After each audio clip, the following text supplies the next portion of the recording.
This Week in Virology, the podcast about viruses, the kind that make you sick. From Microbe TV, this is TWiV, This Week in Virology, a special episode recorded on August 8th, 2023. I'm Vincent Racaniello, and you're listening to the podcast all about viruses. Today, I have a slightly different episode for you. As you know, normally we talk about papers here and science here on TWiV. But as you know, now and then we do talk about vaccines. We talk about the so-called anti-vaccine movement. Most recently, RFK Jr.'s incorrect statements about vaccines. And often we don't talk about some of the people involved in it. So today I have a guest who has been the victim of the anti-vaccine movement, and I thought it would be interesting for our listeners to hear her story. Coming to us from Irvine, California, Desiree Townsend. Welcome to TWiV, Desiree. Thank you. I'm so happy to be here. Thanks for having me on today. You have nice weather out there? Yes, it's beautiful. It is a 70 Fahrenheit degree day here in Irvine, California. I'm actually coming to you from UC Irvine. I'm staying with family, and the dogs can be quite annoying with their barks. So I decided to come on campus today and record. Well, it's interesting you're at UC Irvine because I know a couple of virologists there, as you know, and you've even taken virology classes with one of them, right? Yes, one of them was my professor, who's actually been very supportive of me throughout this entire media process. Again, Dr. Michael Buckmeyer. He was my virologist professor for both virology, the basic introduction, and then viral pathogenesis. So I took two courses with him. He's a great guy. So you've listened to TWiV before, I understand. Yes, yeah. So I started listening in college.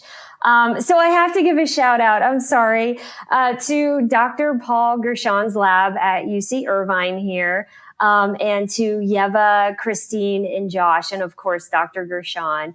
I used to work in their lab. I did bioinformatics, so I used to take the mass spec data and run it through an algorithm to try to determine the highest probability of matched cross-linked proteins. So, interesting. It was a lot of work trying to figure out how to run command in Ubuntu, but I promised them, they're huge TWiV fans, so I promised them I'd give them a shout out today. So thank you for doing that. So I just last week or 2 weeks ago, I noticed your account on Instagram, just so people know how we got connected. And on your profile, you wrote, I'm pro-vaccine, and I thought, well, this is a good person to follow. So I started following you. You noticed it and you reached out and told me your story. And you've been in the news lately, so I thought we should talk about it. So let's start at the beginning. We have to go all the way back to 2009 for you to start telling us your story, okay? Yes. So back in 2009, I had some bizarre symptomology that showed up within a few weeks that some people had said looked like it was connected to the vaccine. And so you got a vaccine at the time? What vaccine? I received the multi-dose influenza vaccine. I got it every year. I never had really a problem with it. And then 3 or 4 weeks after that, I started getting these autonomic symptoms that then progressed into muscular symptoms. So at the time, I thought it was Lyme disease, but a family member kept pushing, I think it was the vaccine. And I actually got really angry with this person because in one of the hospital visits, they told the ER staff, I think it's the vaccine. I'm like, that's ridiculous. So I didn't even believe that it was vaccine related at all. People were kind of pushing and guiding me towards that conclusion, but it was never the first thing on my mind. So So these symptoms started showing up, and I went to doctor after doctor, and finally, can you describe the symptoms for us?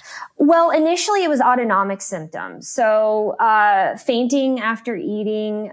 So I've since been diagnosed with postural orthostatic tachycardia syndrome, POTS. So, you know, when you eat and you eat a lot, the blood goes to the stomach and leaves the brain. So you're more likely to have fainting spells or get dizzy. So that was actually the first symptom that started happening and showing up. And then as the weeks progressed, then I started having more muscular contractions and spasms, which, you know, they showed up kind of in a bizarre fashion, but it wasn't until 7 years after the fact that somebody ran an antibody test, and it looks like those symptoms actually were a manifestation of stiff person syndrome. And, you know, on my Instagram, I had posted the lab reports and a doctor's neurology record that shows the stiff person syndrome antibodies. And so most famously, very few people have heard of this autoimmune condition, but most famously Celine Dion's the celebrity that's been recently in the news about that. So, and if anyone wants to look at those records that I posted, my Instagram is Desiree Townsend. So you can find photos of those on Instagram.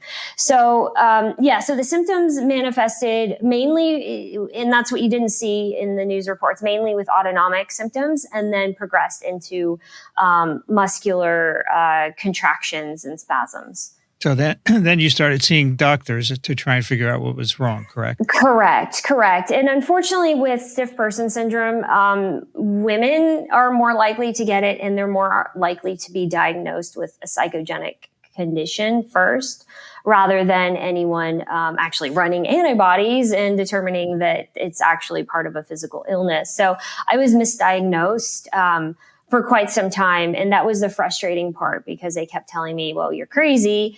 And I go to a psychologist and they're like, we can't help you. This is neurologic. And then I go back to neurology. It was extremely frustrating. So it kind of set up this scenario where I was primed because of the bad treatment I received in the medical community. I was primed for some organization like Generation Rescue and the anti-vaxxing movement to come to me and say, hey, we can help you, you know? So it set up everything for them to kind of take advantage of the situation. So did they contact you? And if so, how did they hear about your situation? So what happened was when I had initially been told by a physical therapist, this looks like dystonia. I had reached out and on Facebook had mentioned that. And I had a former colleague of mine who worked in the community, because I used to do internal communications at AOL. And I had a colleague that worked in the PR department with me. And so he had been laid off as I was, and did a transition into a newspaper, a local newspaper. So he asked if he could write about it, and I said, sure, fine. And he wrote about it in the local newspaper, and from there, that's kind of where it took off and hit the local media and then the national media. And then from there, that's when Generation Rescue saw it, and they're like, ooh, let's take advantage of this situation. And then they reached out to us and reached out to my husband at the time, and tried to reach us and come to us. And eventually that happened. They came out to us with a documentary film crew and filmed 40 hours of video footage of them being there, of the treatments. And then we'll show some clips of this today on the podcast, but that's how I got in contact with them. And did they offer some kind of treatment for you besides making a documentary? In exchange to make this documentary, they offered to pay for their alternative treatments through this doctor they had in their network, Dr. Rashid Buttar. So they being Generation Rescue, offered to pay for these treatments in exchange for allowing them to take video of me, of the treatment process over a week's time span. And tell us, what was the treatment? It was mostly, so he started with chelation. So chelation is typically used if somebody has mercury poison. Let's say you're eating a ton of tuna, right? And you just love your sushi.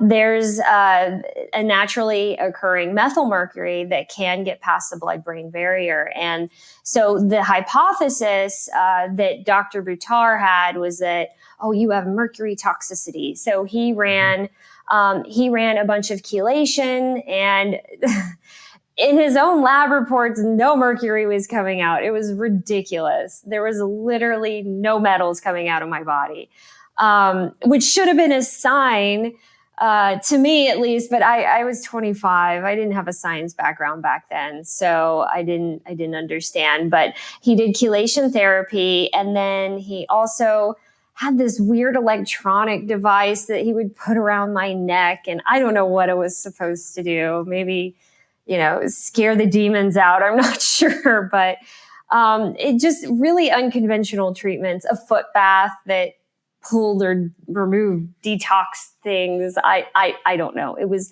all ridiculous. But when I had kind of lost it with him and his treatments was when he said, oh, we're going to take urine from your body. We're going to filter it and put it back in you. That's when I was like, oh no, this is a hard pass. I'm out. I can't do this anymore. This is beyond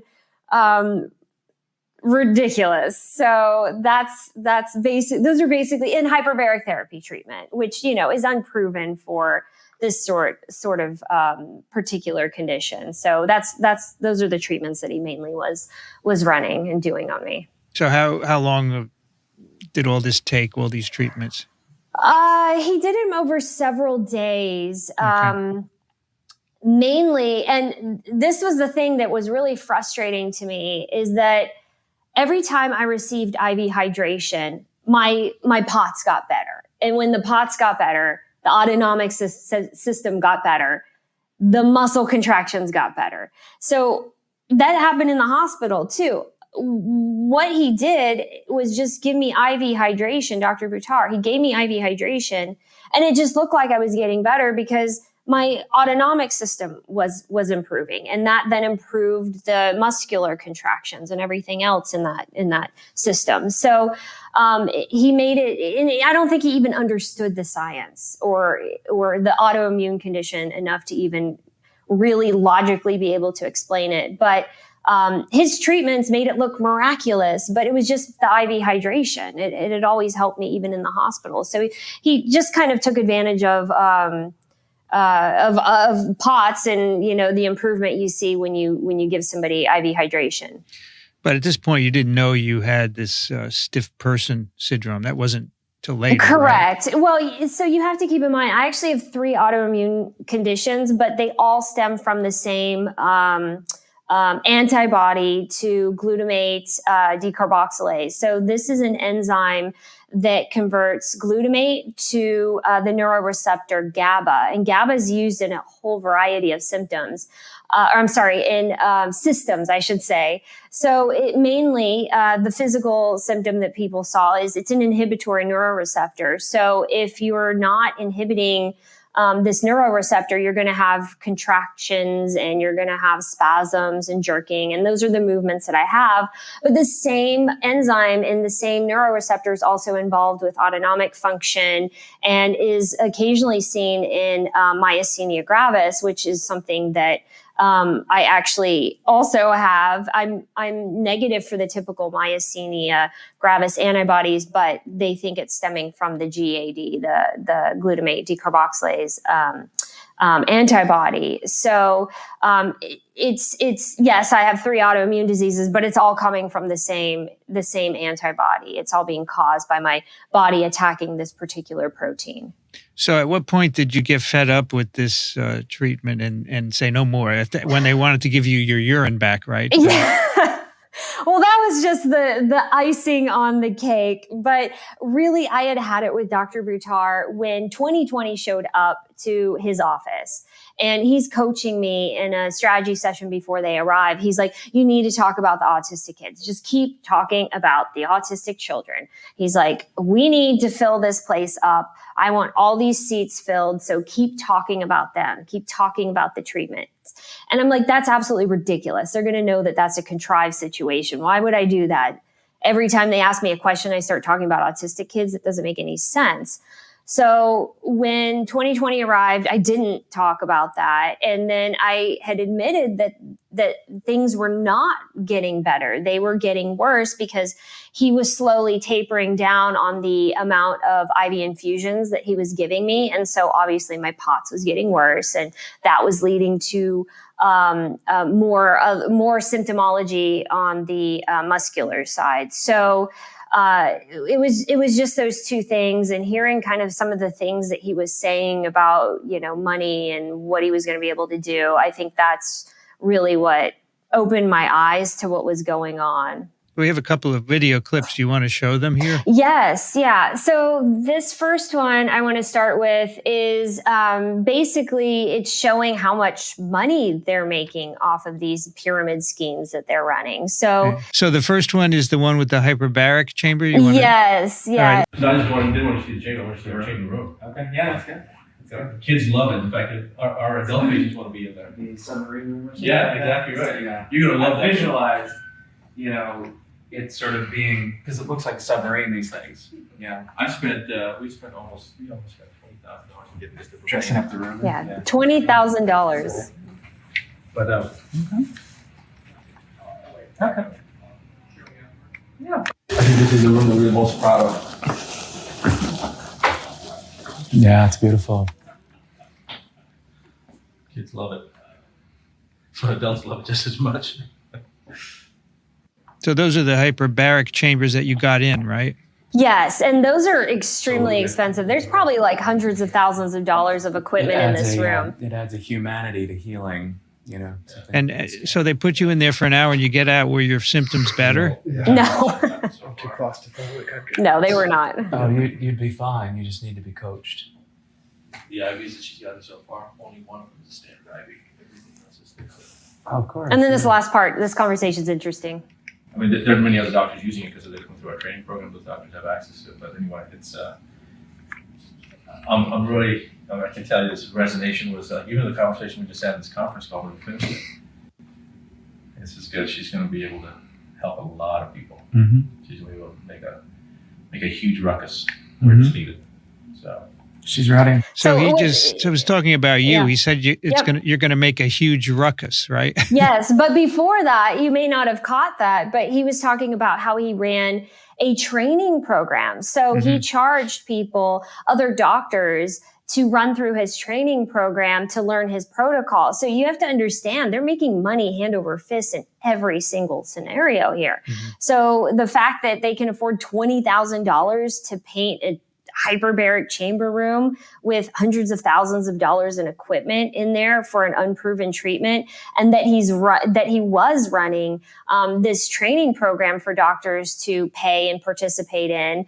And then, furthermore, he was also like a sales rep for some sort of nutritional shake company, and Stan had his lollipop company. So there's so much money they're making in from different sources that I think is really important people understand, because they try to use these anecdotal stories like mine to get people emotionally connected, but people never see behind the curtain. They don't see what these people are making, the true motivation behind it. So he said to you that just to repeat, your symptoms were caused by mercury, right? Yes. Oh, and that's what's very interesting. So again, I have 40 hours of video footage of this, but I have footage of them talking to me, indoctrinating me, telling me, oh, this is what happened. This is how the mercury got in your brain. And this is what happens to autistic kids. And I'm sitting here, I'm 25 years old. I don't know any better. I've never studied biology. I I didn't understand anything. So I'm listening to this and taking it as the gospel. So they literally brainwashed and indoctrinated me at 25 years old. And it's incredibly frustrating. And hopefully someday, I'd like to use this video footage to actually make a documentary about what these people do, because I think it's incredibly important for people to see this. And I've even reached out to a couple individuals I think would be great to produce this, but I haven't heard anything back yet. So who knows? Hopefully I'll be able to do something with this. But I just think it's important that people understand what they're really buying into when they're buying into these conspiracy theories. So the footage we just saw was taken by the documentary crew, is that right? Yes. So again, in exchange for the treatments, I was allowed, they paid for the treatments. So I allowed them to film me and going through this process over a week. Okay. And we have another one. Let's play that one as well, okay? Yeah, she got her Series 7 recently. Is she really? Yeah, she's very bright. She's very motivated. She's like she's another budding Jenny McCarthy. That's awesome. Yeah. Well, good. So and it's interesting, the other synergistic stuff that happened to her that she talked about. Her first tryout for the Redskins cheerleaders done in, it usually takes people a long time. So that happened right before her flu shot. So that positioned her to, I am a Redskins cheerleader that was, damaged by a flu shot. That's very interesting. He said I was well positioned to be the Redskins cheerleader damaged by the flu shot. So that right there, they were using me. So that's why in the recent articles they call you the flu shot cheerleader, right? Yes. Yep. Because when people Google or search for me, that's all they can really recall is it's the flu shot cheerleader. But that's why they came after me, Generation Rescue, is because this is like a compelling story. Yeah. And that right there, that video proves they knew exactly what they were doing. They were just taking advantage of me in the situation. I guess you never met Jenny McCarthy, right? I met her over Zoom. Yes, her and actually Jim Carrey. But I haven't included any of the Jim Carrey footage, just Jenny. Yeah, we used to talk about them a lot because they spread a lot of misinformation, as you know. Yeah, I do. About vaccines. So at what point did you break with these individuals, Generation Rescue, Dr. Buttar? What happened next? So I believe it naturally kind of fell apart. So Stan Kurtz, and I don't, these are just rumors. I don't know if this is true or not, but I don't think the other members of the nonprofit Generation Rescue were very pleased with how much money Stan was spending on the documentary crew and on the treatments. So he was called back to California, and that's kind of when everything fell apart. And then Dr. Buttar, I don't believe he was paid by Generation Rescue as promised. So Dr. Buttar tried to come after me for payment of his fees and actually wouldn't give me my medical records because I was in vaccine court. And that's another exploitive system, not the court itself, but the attorneys in that. But vaccine court needed medical records from Dr. Buttar, and he wouldn't hand them over without payment, which is illegal. So I had to get my vaccine court attorney at the time involved to try to get those records. But yeah. How did you get involved with the vaccine court? Tell us about that. Oh, God. So this anti-vaxxing movement is a pyramid scheme, right? So at the very top, you have like the figureheads, right? You've got your RFK or your Jenny McCarthy. And these are the people kind of like touting these conspiracy theories. And then at the bottom or in the middle, you have the people making money off of it. You've got the Dr. Buttars, you've got the smoothies and the, hyperbaric chamber companies and all these other people who are making money off of it. They might not necessarily be anti-vaccine, but they're making money nonetheless. And at the very bottom, you have the people like me that are being used, or you have the people that believe in it, that really think this is truth when it's not. So back to this middle network. In the middle network, you have people like Dr. Buttar, right? And then you have these attorneys that work specifically on vaccine court cases. And what people do not understand is that is predatory itself. The vaccine court system, and I know this was well-meaning, they pay for attorney fees regardless of the outcome of the case. So these attorneys, not all of them are bad, but some of them will look for people with vaccine injuries just to push their case through vaccine court, because you can make hundreds of thousands of dollars as an attorney and you're not tied. It doesn't matter if your client wins or lose, you're still going to make money. So my case, if I knew that, I would have never gone into it. I was pushed by Dr. Buttar, who said, you should really file a vaccine court case. Here's this attorney. Go to this attorney. He'll get it filed. So he got it filed, but he never told me it would take 8 years. I spent 8 years in litigation, needless litigation that I never wanted to be in. I had exuberant amount of costs. I went through 3 different special masters, which are judges in the vaccine court system, federal claims system, 3 different judges, multiple expert reports. It felt like it was a never ending story. It just kept going on and on and on. And finally in 2019, it was finally over, but and this is something I'm still to this day disgusted about. The special masters, for whatever reason, did a 236-page decision in which she cherry-picked the most embarrassing things that she could pull from my medical records, which were not relevant to the case, and made sure that she put that at the very beginning of the decision with the fact that I was a Redskins cheerleader, so everyone would know who it was.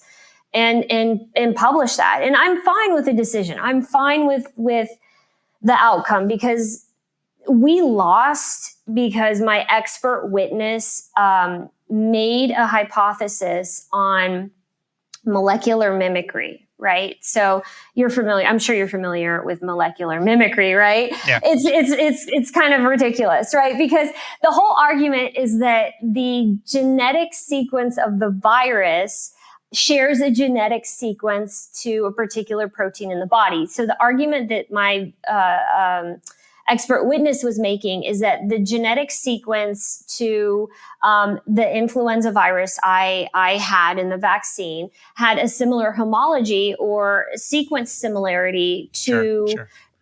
to the GAD protein, right? And of course, there's no evidence whatsoever for any of this, right? No, but here's what's ridiculous about this. First of all, let me just talk about the science real quick, and then I'll tell you what happened.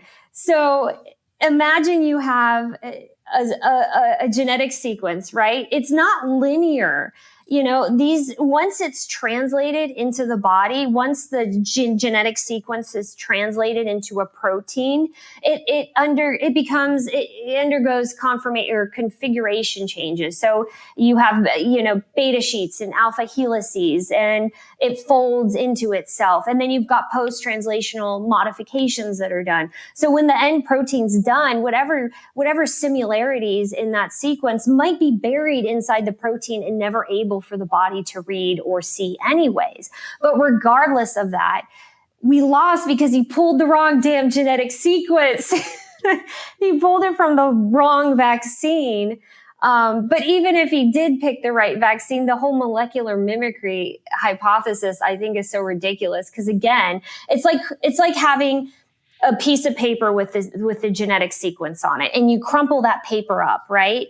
Yeah. That sequence similarity might be on the interior of the protein and never able to even be read, right? So it's a ridiculous hypothesis anyways, but that's why we lost. Desiree, there are some examples of that. For example, some people who get multiple sclerosis, it's been shown that it started with an infection with Epstein-Barr virus. They made antibodies to one of the Epstein-Barr virus proteins, and those cross-react with a protein in their nervous systems. And so there's some support for that. But, sure, I agree. But in your case, there's zero evidence that you had this at all, right? Right. And so what you're referring to, there's actually more homologies in those two varying sequences than there were. So if you did a blast search for this particular influenza virus and you compared it to the GAD protein, the homologies were tiny. Like it was a stretch. Like you're maybe talking 1% similarity between the two. So what you're referring to probably has a higher genetic sequence similarity or homology than what was argued in my case. They took the protein. I think they immunized mice. They show that the mice make antibodies that cross-react with the mouse version of the neuronal protein. So they actually did experiments to show it. Whereas with you, it's a pure speculation, and that's it. But they depend on the courts not being able to understand the nuance of the science, right? Well, they had a really smart expert. The government had a really smart expert witness. I disagreed with some of his testimony later on. He believed that I was, I get it. He thought I was psychogenic. Fine, whatever. I'm not going to argue on that. The end result is that you lost the vaccine court case. Okay. And so many years are passing. What's happening with your symptoms? They were stabilized. Actually, this is the other frustrating piece. So in 2010, when Inside Edition and 2020 got me in these like gotcha moments, I've been on treating medication for this disease for months, if not weeks. And I had told Inside Edition this. I said, I'm walking better because I am on the treating medication for it. And they refused to even report on that. They just made it look like, oh, look, she's walking. She's walking because she's on the medication to treat the disease. So that's another important piece that people have to understand, is that the media sensationalizes things and spins it in such a way. And I have to give props to NBC because they didn't do that this time. They were really honest with everything. And I feel like they're an organization I could actually trust. But Inside Edition in 2020, we're just trying to increase ratings. And in that case, they just spun what they had videoed of me being walking and playing with my dogs and going shopping, because I had been on the treating medication for the disease for quite some time. So, in fact, some people accused you of faking your symptoms, right? Correct. Yeah. And I think largely in part to what Inside Edition in 2020 had aired later, showing me walking. Well, that's what happens when you get on the treating medication, the spasms go away. So many years pass, and now recently, just in the past few weeks, NBC interviewed you about this. They published it last Friday, right? Yes. And now other news outlets are picking up your story. So why the renewed interest in your story? Well, Dr. Buttar died in May, on May 18th, actually, which is a crazy day for me because I not only, my ex was moving out of my apartment on the same day Dr. Buttar died. So I didn't know about his death until later on. And I had found out, because I was starting to get inquiries. I get emails, consistently over 14 years from media organizations wanting an update. And usually I ignore them. But when I saw that Dr. Buttar died, I had to let my biotech company know, because I was doing patents with them. I was managing their patent portfolio. And I had to let them know, just because I knew it was going to come back to them. If the media is contacting me, they're going to go contact Outpace. So I let the company know, and they had asked me to resign a few days after that. And so after the resignation, I was able to get in touch with NBC, and I said, all right, I'm ready to talk to you. Let's do an update, because I have to clear my name. I can't keep running. I thought that was the solution to this, was to just stay in the background and hide and keep doing my normal thing, but it's not working. And not only is it preventing me from getting a job, but I intend on becoming a patent agent with the USPTO, the U.S. Patent and Trademark Office, and they have a morality clause. And so even if I pass the patent exam, I would have to, my name would be published in their Federal Register, and they would ask the public to come forward if you think this individual is not of good moral character. So if I don't clear my name, I might be barred from registration at the USPTO. So for me to be public now, I don't want to be, but I don't have a choice. I can't get a job and I can't be a patent agent unless I clear this up. Also, you have some goals with respect to vaccines, right? You're Right, certainly yes, pro-vaccine, yes, and you'd like I people am. to recognize the problem with the anti-vax movement, right? Yeah, I think, and I've told people this before, I think that the problem is the vaccine program has a PR problem. They have this anti-vaccine movement that's figured out how to take advantage of conspiracy theories, kind of like QAnon, and how to blow that up to really get people under its cause, get people rallying behind its cause. And I appreciate what all the scientists try to do for the pro-vaccine movement, but it's just not. It's not enough. It's unfortunately not enough to compete with these anecdotal stories and the emotions involved with the anti-vaccine movement. That's how they pull people in. So I also believe that because of the things I said about vaccines in 2009, I think it's my civic duty and responsibility to come forward now and tell what I know, and present the videos of what I dealt with these people, because vaccines are critically important. And here's the problem with RFK, right? He's looking to become president of the United States. After COVID-19, each year that goes by, the probability of a larger pandemic grows, right?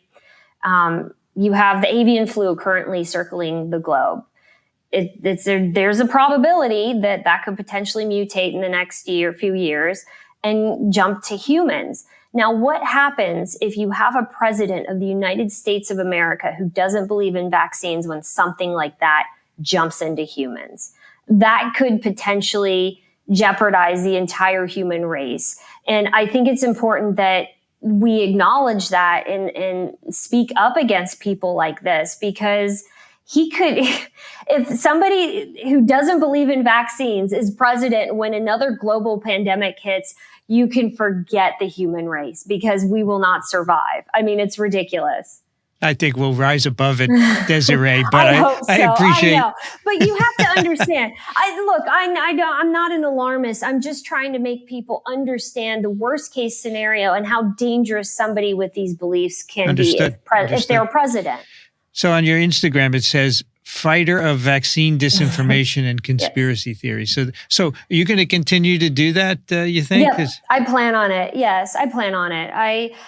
So on some positive news, I have accepted it's only part-time, but I've accepted a position to work at an employment law firm in Newport Beach. They focus mainly on the plaintiff side. So after kind of everything that's happened, employment law has kind of piqued my interest. So I'm going to be doing that for a few hours a week, but I hope to get back into intellectual property. And ultimate goal would be to manufacture like a universal influenza vaccine. I think that is incredibly interesting. And, I'd love to study the current avian flu that's circling the globe and seeing if there's a way to potentially preemptively develop a vaccine for that. So you've since received other vaccines, right? You've had no problems. Mm-hmm. Yeah. And again, I have that on my Instagram. So if anyone wants to see that, I included my vaccine card. So yeah, it's right here. Yeah. So I had the Moderna vaccine in 2021, and I only got one because I got lazy. I was at home on Zoom like everyone else. So I'm like, I don't need to get the second one. Sorry, guys, I should have.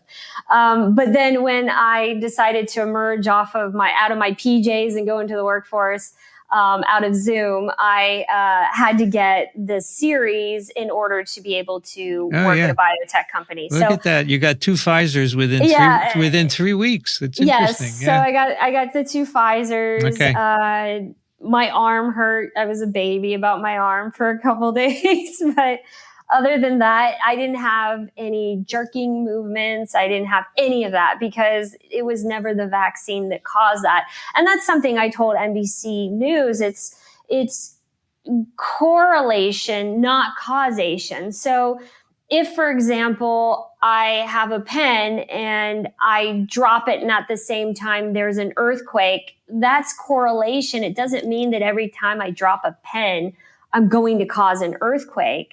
It just, the timing looked like it was the vaccine, but it was not. And in fact, when I look back at photos and some of my other records, I was already exhibiting signs of this autoimmune disease well before I had the vaccine. So, and that's what I told NBC News too, is that there was just a lot of a confluence of factors going on at the same time, like eating poorly, exercising a lot, drinking a bunch of energy drinks I had no business consuming, and then the vaccine, and then, drinking when you're young, you're going out and having alcohol.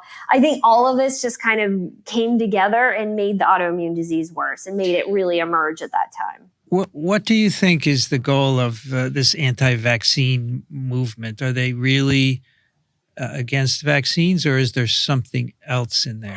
I would argue that there's something else in there because what I found, what was interesting, a lot of the figureheads and a lot of the doctors in there that like say, oh, my child used to be autistic, but now they're completely normal. I don't think their kids were ever autistic. I think they were just using that to take advantage of the situation and make money off of it. But in the case of RFK, I think he's just using it to become president. He saw what QAnon did for Trump. And I'm not saying that Trump backed that group or anything.